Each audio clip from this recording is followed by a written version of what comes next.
Hey everyone, hope that you're having a good day. Hope that the week has been going well for you. We are in John chapter 18 today. We've looked at John chapter 17, the final prayer, long prayer from Jesus where he prayed for himself, the disciples, and for us, the future believers. And now we are at a point where Jesus is being arrested. And so in John chapter 18, we read this beginning in verse 2. Now Judas, who betrayed Jesus, also knew the place, the brook of Kidron, for Jesus often met there with his disciples. So Judas, having procured a band of soldiers and some officers from the chief priests and the Pharisees, went there with lanterns and torches and weapons. Then Jesus, knowing all that would happen to him, came forward and said to them, Whom do you seek? And they answered him, Jesus of Nazareth. Jesus said to them, I am he. Judas, who betrayed him, was standing with them. When Jesus said to them, I am he, they drew back and fell to the ground. So he asked them again, Who do you seek? And they said, Jesus of Nazareth. And Jesus answered again, I told you that I am he. I find that passage fascinating, and in the other Gospels as well, that Judas, who has brought others with him, he has brought soldiers with him. They have torches and lanterns and weapons, and they are there to arrest Jesus. Now, it makes no sense. On the one hand, really, you need weapons, you need knives, and if it was modern, they'd have their guns drawn and shields out. And you see, that's part of the misconception at who Jesus was.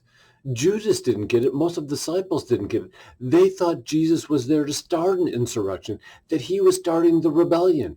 It was going to be the takeover of the Jews over the Romans. And it was going to return society to this moral, religious, spiritual, political, economic wonder of the world called Israel. But that's not what Jesus was doing. And they didn't get it. So they come there with these weapons and torches and lanterns, like they're looking for some criminal who's hiding away. And then Jesus says, they say, who are you looking for? And they say, Jesus of Nazareth. And he says, I am he. And what do the soldiers do? They back up and they take a knee. They bow down. They knew who they were. They knew who they were meeting. They were meeting the Son of God. They didn't really get it, but they knew they were in the presence of God. And then Jesus says to them, well, what are you looking for, guys? Well, we're looking for Jesus of Nazareth. Well, I told you, I'm the guy. And Jesus turns himself over. There's no fighting. Peter, as you can read later, he draws his sword and he's ready for battle. And that's not what was happening. He cut off the ear of one of the guards and Jesus heals him.